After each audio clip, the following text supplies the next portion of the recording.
이것은 놀라운 은혜의 복이며 또 특권이 되겠죠. 자, 그 다음 3장 5절 읽어보시죠.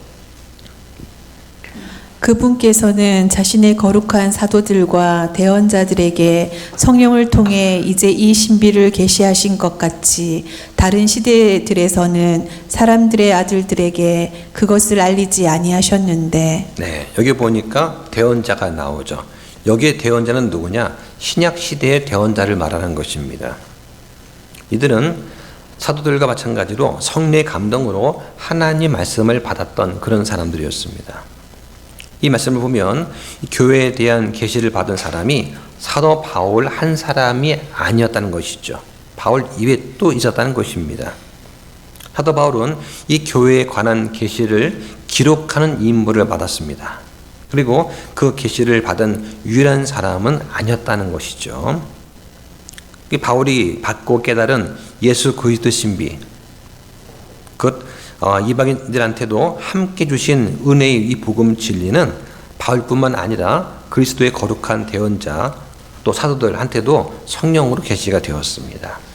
그런데 이 신비는 구약 시대에는 하나님께서 사람들한테 알려주지 않으셨던 그런 진리였습니다. 예를 들면 이런 거예요. 오순절이 있고 휴거가 있습니다. 그 사이 뭐가 있습니까? 교회라고 하는 하나의 시대가 있어요. 근데 이스라엘 사람들은 예수 그리스도의 초림과 재림이 동시에 일어나는 것으로 생각하고 이렇게 알고 있었던 것이죠. 그 당시에는 대언자들도 대언하면서 이 말이 뭔 뜻인지 모르고 대언을 했던 거예요. 왜 그렇습니까? 하나님께서 대언자들에게도 알려주지 않았던 그런 신비였기 때문에 그렇습니다. 자, 6절 보시죠. 이 신비는 곧 복음에 의해 이방인들이 그리스도 안에서 동료 상속자가 되고 같은 몸에 속하게 되며 그분의 약속에 참여하는 자가 된다는 것이라. 예, 이 신비가 바로 교회라는 신비입니다. 그래서 복음에 의해서 이방인들이 그리스도 안에서 동료 상속자가 되고 같은 몸에 속하게 된다는 거예요. 약속에 참여하는 자가 된다. 이게 바로 교회의 신비입니다. 사람의 머리로 생각해서는 알 수 없는 신비가 지금 벌어지고 있는 거죠. 이스라엘 사람들이 평상시에 상종하지 않았던 그 이방인들, 개와 돼지로 여겼던 그 이방인들이 복음을 통해서 함께 공동 상속자가 되고 한 몸이 된다라고 지금 이제 말하고 있는 거예요. 그래서 이방인들이 복음을 통해서 예수 그리스도 안에서 하나님의 은혜의 복에 함께 참여하는 것이죠. 이것은 이방인 편에서 보면 놀라운 은혜죠. 예, 유대인들 보기에도 상상하지 못했던 그런 일입니다. 그래서 이 신비가 계시된 이 신약 시대, 지금은 유대인들이 이방인보다 더 나은 조건을 갖고 있지 않습니다. 이젠 똑같은 동등한 특권을 누리는 것이죠. 예수님 안에서 상속 유업을 함께 이어받습니다. 하나의 그리스도의 몸의 지체가 된 것이고 함께 복된 약속, 하늘 왕국의 그 상속 유업에 참여하는 그런 사람들이 된 거예요. 그래서 예수 그리스도 안에서 믿는 유대인과 믿는 이방인이 하나로 연합한 것, 이것을 교회라고 부릅니다. 이 교회는 구약에서도 간간히 암시가 되어 있어요. 다만 직접 계시되거나 드러나지는 않았습니다. 신약이 되어서야 하나님께서 그 사도들과 대언자들한테 직접적으로 교회를 제시하고 바울은 그것을 기록을 한 것입니다. 자, 7절 보시죠. 내게 주어진 하나님의 은혜의 선물에 따라 그분의 권능이 효력 있게 활동함에 힘입어 내가 복음의 사역자가 되었노라. 네, 사도 바울은 주님으로부터 이 복음을 받았습니다. 이걸 전파하는 일꾼이 되었던 거죠. 바울이 이 복음의 일꾼이 된 것은 하나님의 권능이 역사하는 대로 그에게 주신 은혜의 선물을 따라서 된 것입니다. 그래서 바른 직분은 바로 은혜를 따라 받는 거예요. 인간의 힘으로 내가 뭔가 해보겠다고 해서 얻은 직분은 덕을 세울 수가 없게 되는 것이죠. 그래서 은혜로 부르시고 세움을 받은 사역자마다 그 동일한 은혜 역사하심을 따라서 직분을 감당하게 됩니다. 자, 8절 보시죠. 그 그분께서 모든 성도들 중에 가장 작은 자보다 더 작은 나에게 이 은혜를 주신 것은 헤아릴 수 없는 그리스도의 부요하심을 내가 이방인들 가운데서 선포하게 하려 하심이며. 네. 자, 지금 바울은 자신을 모든 성도들 중에서 가장 작은 자보다 더 작은 나다라고 표현을 합니다. 이건 단지 입술의 고백이 아니었습니다. 바울은 과거에 자기의 실수를 기억하면서 깊이 회개했습니다. 그리고 그리스도를 위한 고난에 참여한 그런 인물이에요. 하나님께서는 이렇게 회개하고 겸손해진 사람을 들어 쓰십니다. 교만한 자는 쓰지 않으시고 도리어 물리치십니다. 이걸 꼭 기억을 하셔야 됩니다. 하나님의 은혜는 자신이 보잘것없다는 것을 깨닫게 하는 것으로부터 시작이 되는 거죠. 바울한테 이런 은혜가 임했어요. 그래서 헤아릴 수 없는 그리스도의 부요하심을 전하는 그런 사도가 되었습니다. 겸손히 섬기는 사람은 그리스도의 영광을 전하고 그 영광만을 드러내는 것입니다. 그런데 자기 이름과 자기가 한 영광에 관심을 두게 되면 그러면 하나님 받으셔야 될 영광을 가로채게 되는 그러한 악한 일이 생기는 것이죠. 자, 9절부터 11절 보겠습니다. 또 예수 그리스도에 의해 모든 것을 창조하신 하나님 안에 세상이 시작된 이후로 감추어져 온 이 신비에 참여하는 것이 무엇인지 모든 사람들이 보게 하려 하심이라. 이것은 그분께서 이제 교회를 사용하사 하늘의 초소들에 있는 권력들과 권능들에게 하나님의 갖가지 지혜를 알게 하려 하심인데, 그것은 하나님께서 그리스도 예수 우리 주 안에서 작정하신 영원한 목적에 따른 것이니라. 네, 사도 바울은 이 교회를 통해서 하나님의 갖가지 지혜를 모든 사람들이 보게 되는 것을 간구를 하고 있습니다. 교회를 통해서 하나님의 위대한 능력을 많은 사람들이 보게 되기를 바랐습니다. 사도 바울이 간구한 것은 정치나 경제나 사회 문제를 걱정하고 기도했던 것이 아닙니다. 이것보다 더 중요한 것, 즉 모든 사람들이 교회를 통해서 하나님의 영광을 보는 것을 바울은 기도를 했어요. 그래서 교회가 해야 될 일이 뭐냐? 이 세상에 똑바로 서서 복음을 선포하고 예수 그리스도를 높이고 바른 삶을 살아가는 것, 이것을 세상 사람들이 보게 하는 것이죠. 이게 바울이 간구하는 것입니다. 여기에 하늘의 처소에 있는 권력과 권능이라는 것은 하늘 왕국에서 하나님을 수종을 드는 선한 천사를 가리킨다고 보여집니다. 그리스도의 신비는 심지어 이 하늘에 있는 천사들에게도 보여주지 않았어요. 비밀이었습니다. 창조물은 심지어 하나님의 곁에 있는 선한 천사라도 하나님의 깊은 그 지혜를 눈치채지 못했습니다. 그런데 이제 교회, 즉 구원받은 성도들을 통해서 그 천사들한테도 하나님의 깊고 넓은 지혜가 알려지게 되었습니다. 이방인들을 포함하는 이 하나님의 구원의 일은 하나님께서 그리스도 예수 우리 주 안에서 예정하신 영원하신 목적에 따른 거예요. 그래서 세상의 창건 이전에 하나님께서 우리를 그리스도 안에서 택하시고 예정하셨습니다. 그 결과가 무엇입니까? 우리가 하나님의 어린 아이로 입양이 된 거예요. 자, 그 다음 12절 보겠습니다.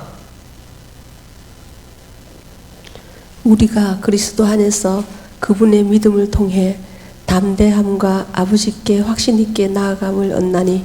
네, 자, 복음 안에서 우리가 받은 은혜가 있습니다. 유일한 중보자 되시는 예수님께서 단번에 이루어내신 그 속죄 사역에 근거한 거예요. 이 은혜 때문에 우리는 오직 예수님을 믿음으로 하나님 아버지께 담대히 확신 있게 나아갈 수 있게 되었습니다. 그래서 로마서 5장 1절의 말씀대로 우리가 믿음으로 위롭게 되었기 때문에 우리 주 예수 그리스도를 통해서 하나님과 화평을 누리게 된 거예요. 또 히브리서 10장 19절 말씀대로 우리는 예수님의 피를 힘입어서 지성소에 담대하게 들어감을 얻게 된 것입니다. 자, 13절 보시죠. 그러므로 너희를 위한 나의 흰 환난으로 인해 너희가 낙심하지 않기를 내가 바라노라. 그것은 너희의 영광이니라. 우리가 하나님을 믿고 그 은혜의 복음을 깨달았다면 우리는 현재의 고난의 현실로 인해서 낙심하지 말아야 됩니다.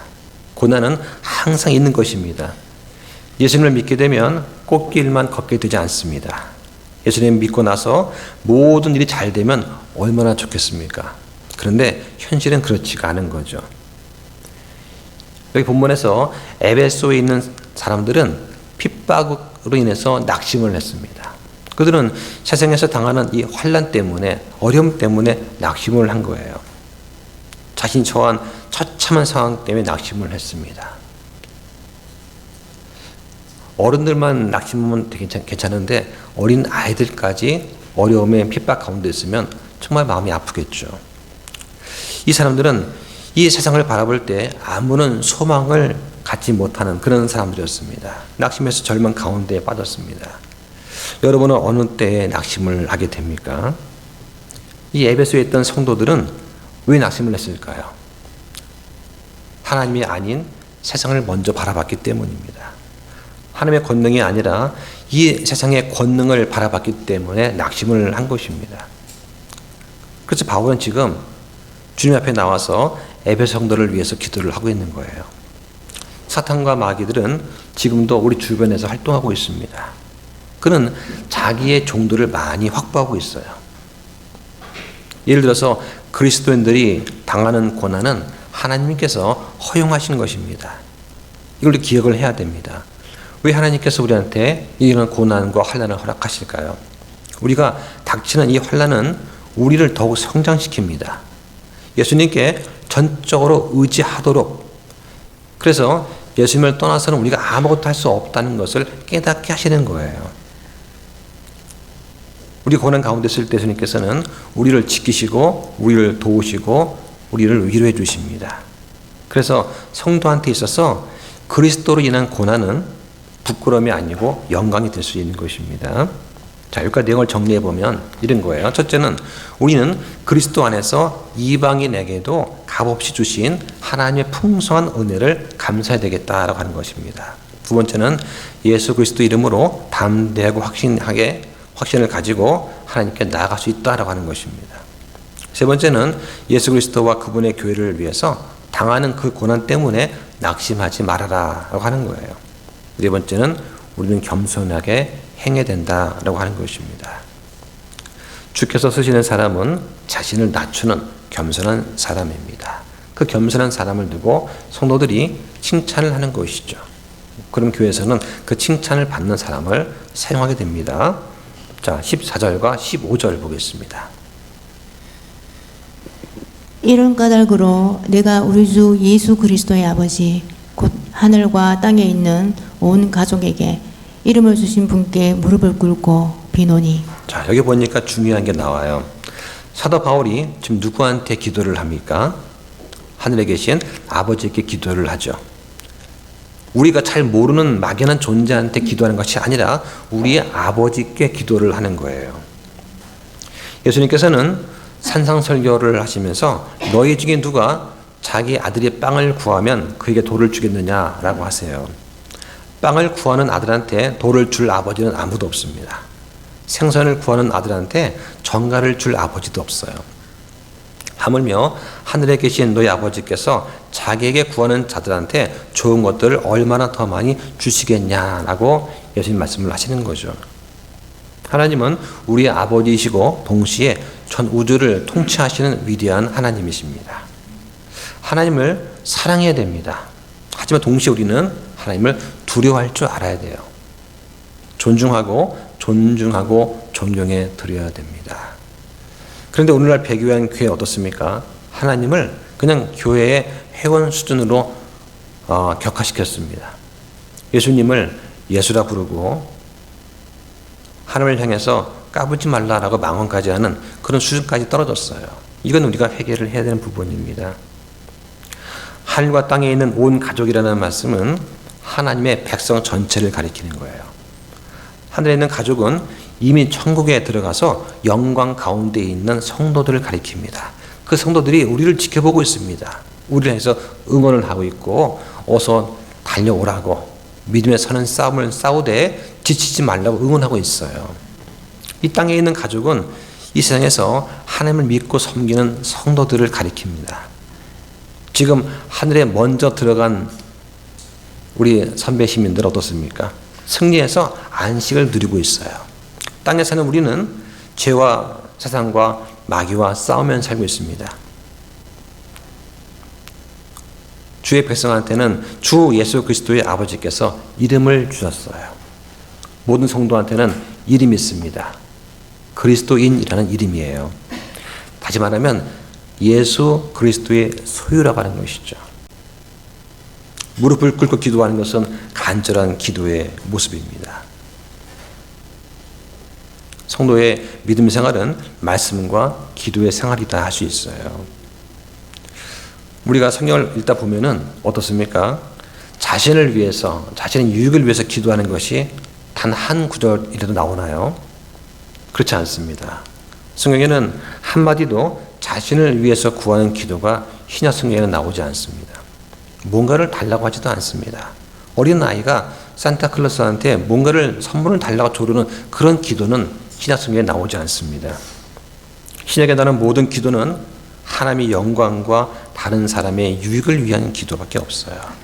우리가 조금 전에 전체 기도회를 했습니다. 그 기도 내용을 한번 기억을 해보세요. 우리의 무슨 안일함과 만세형통을 위한 기도가 있나요?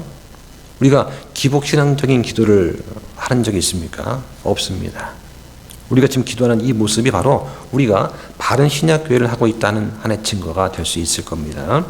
자, 16절 읽어보시죠. 그분께서 자신의 영광의 풍성하심에 따라 자신의 영을 통해 속 사람이 강력으로 강건하게 됨을 너희에게 허락하시고. 지금 바울이 하나님께 간구하고 있는 내용이 있어요.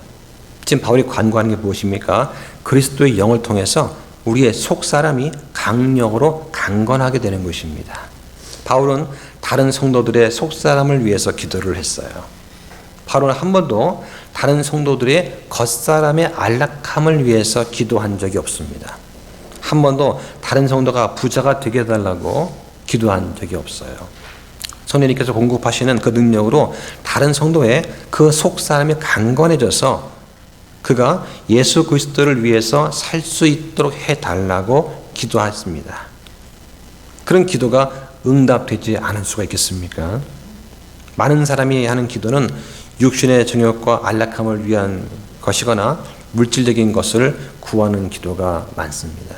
그러나 신약 성경에 나오는 기도는 모두가 영적인 것을 구하는 기도입니다. 속 사람이 강건해지기를 구하는 그런 기도예요.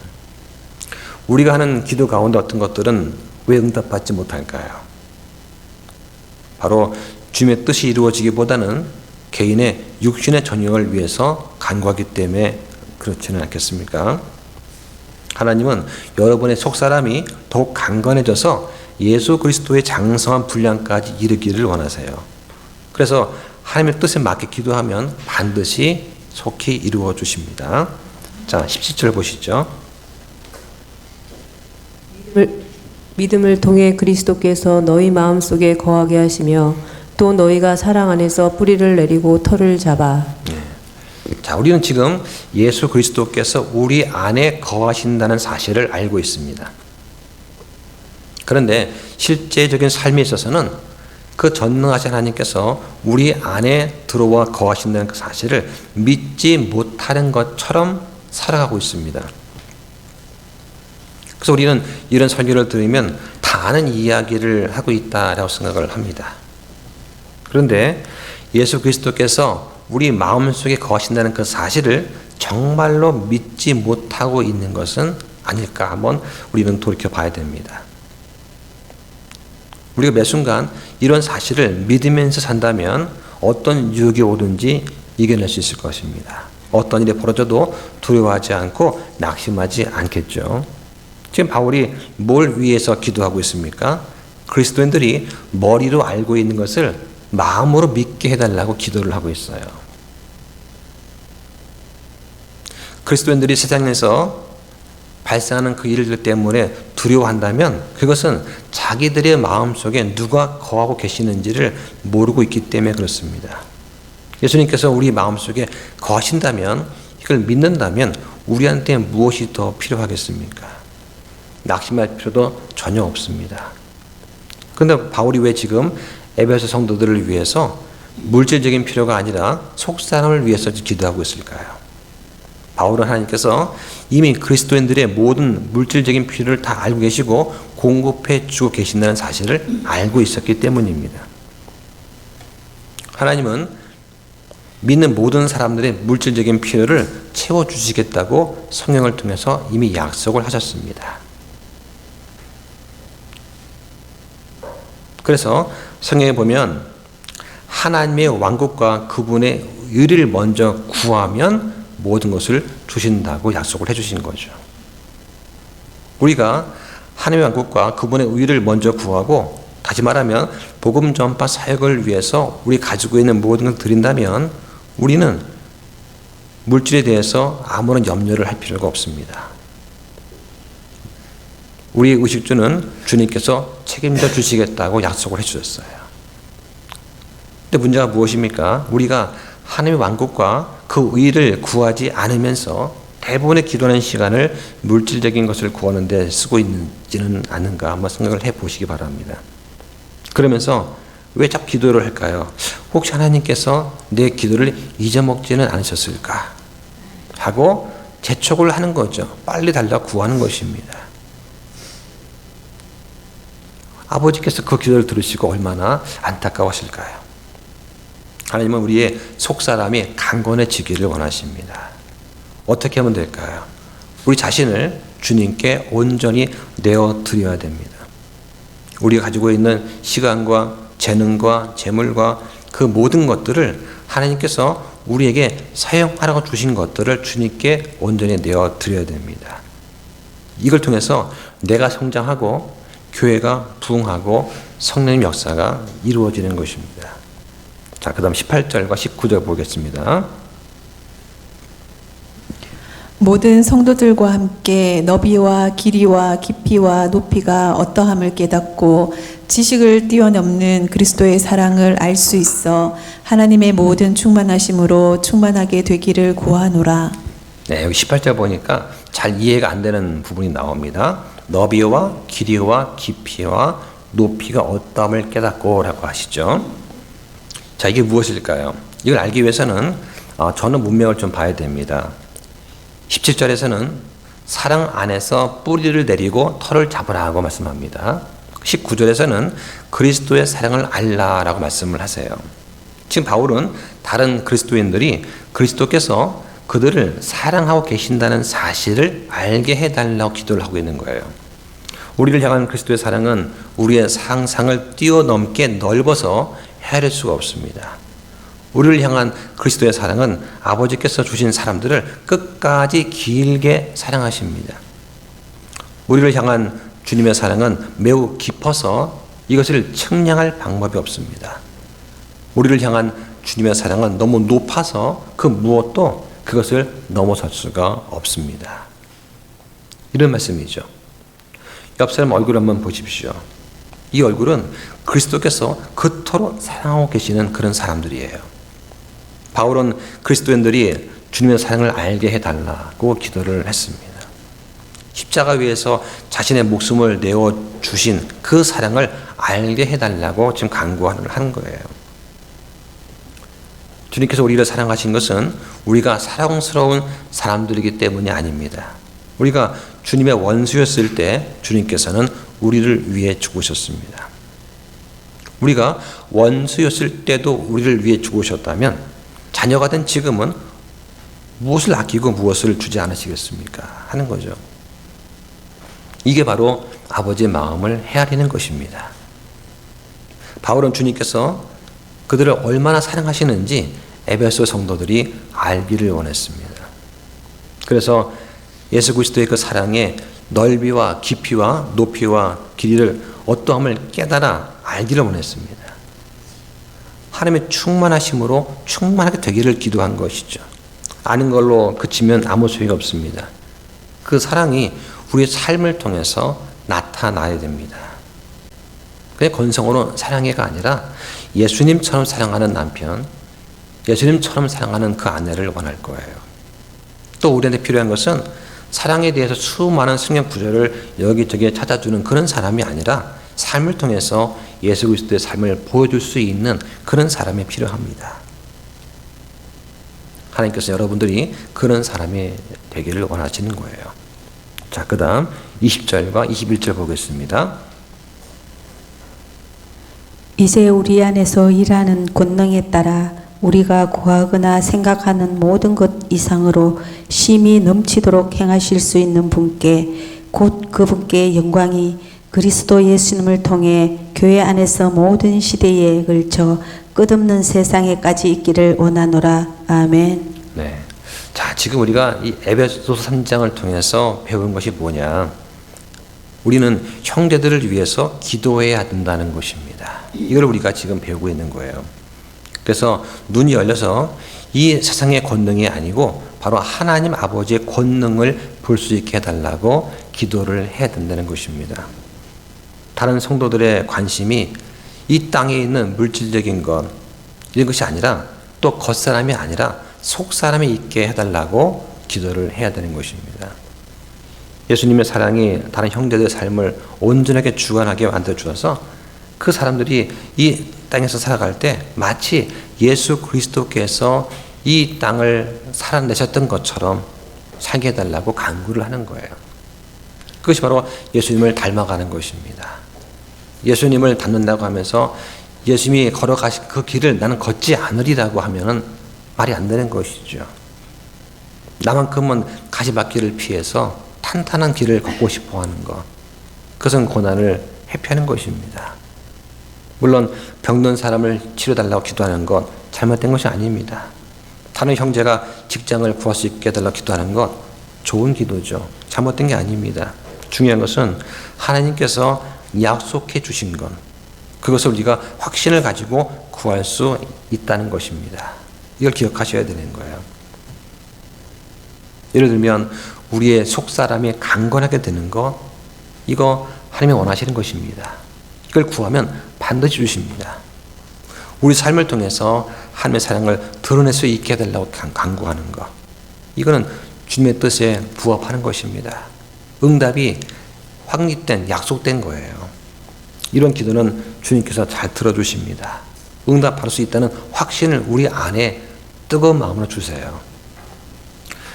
우리의 아버지이시면서 전 우주를 통치하시는 위대하신 그 하나님께 우리는 예수 그리스도를 통해서 담대히 나갈 수 있는 특권을 받았습니다. 이 영원하신 분 앞에서 우리가 지금 구하고 있는 것은 무엇인가? 한번 그 리스트를 점검을 해봐야 됩니다. 그러면서 영원한 가치가 있는 것이 무엇인가 한번 생각해 보시기 바랍니다. 뭐가 진짜 중요한지 우리는 돌이켜봐야 돼요.